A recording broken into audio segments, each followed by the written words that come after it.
আসসালামু আলাইকুম। ইসরায়েল আমেরিকার এই যুদ্ধটায় মানে ইরানের এই যুদ্ধটায় আপনার অনেক ক্ষতি হয়েছে আমেরিকার। হ্যাঁ, ইরানের না যতটা ক্ষতি হয়েছে তার চেয়ে বেশি ক্ষতি হয়েছে হচ্ছে আমেরিকার। কারণ আমি আপনাকে বলি যে আমেরিকা যখন নাকি ওই যে বিমান ৬টা মানে ৬টা যে মানে ইয়া মারলো, ব্লাস্টিক ইয়া মারলো, মিসাইল মারলো, ওইখানে প্রচুর টাকা খরচ হয়েছে। আপনি বুঝতেছেন?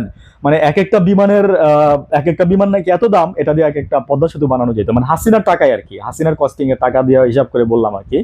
কিন্তু এই যে বিমানগুলো মনে করে মানে প্রচুর টাকা খরচ করছে আমেরিকা এই যে এইগুলো করে।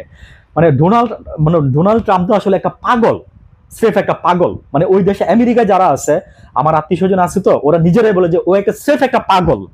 এসেই দেখছেন না কি করছে, দেশটা উলট পালট করে ফেলাইছে। অধিবাসী মনে করেন যে এখান থেকে সরাই দিচ্ছে, ওইখান থেকে সরাই দিচ্ছে, এই করতে সেই করতেছে। মানে ভাই তুমি কিছু সুন্দর করে কিছু নিয়ম করো যেগুলো মানুষের জন্য বেনিফিটেড হয়। ও ও তো ওরে যে ও তো এবারই লাস্ট, ও আর এরপর আর ক্ষমতায় আসতে পারবে না। কারণ ওই দেশের নিয়মে হচ্ছে 10 বছরের বেশি কেউ জীবন দশায়, তার চেয়ে বলতো বারাক ওবামা ভালো চালাই গেছিল দেশটা। 2টা বছর পর পর 2বার প্রেসিডেন্ট ছিল বারাক ওবামা। আমি বলবো যে মানে আমার দেখা মতে এই যে আমরা মানে বুদ্ধি হওয়ার পর থেকে, বুঝ হওয়ার পর থেকে, মানে এই বারাক ওবামা ছিল বেস্ট। এবং ওনার আমলে যেভাবে সুযোগ সুবিধা মানুষ পাইছে আমেরিকাতে, আমি আর দেখি না কোথাও এই যে এইভাবে। এত একটা পাগল, বুঝছেন? এতে বলে যে পাগলাটে ডোনাল্ড, পাগলাটে, বুঝছেন? এর বলে খ্যাপাটে ঘোরা, পাগলাটে ডোনাল্ড, বুঝছেন?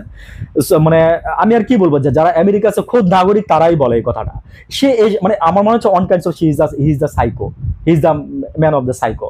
বিকজ আমি কেন বলতেছি, কারণ সে শান্তি চায় না, সে শুধু যুদ্ধ একটা লাগাই রাখতে চায়। সে এর আগের বার যখন ক্ষমতায় ছিল তখনই সে মনে করে যে অনেকটা যুদ্ধ খেলা খেলে গেছে, বুঝছেন, এই পৃথিবীতে। মানে he is the psycho, I think so. ভালো থাকবেন সবাই, আসসালামু আলাইকুম।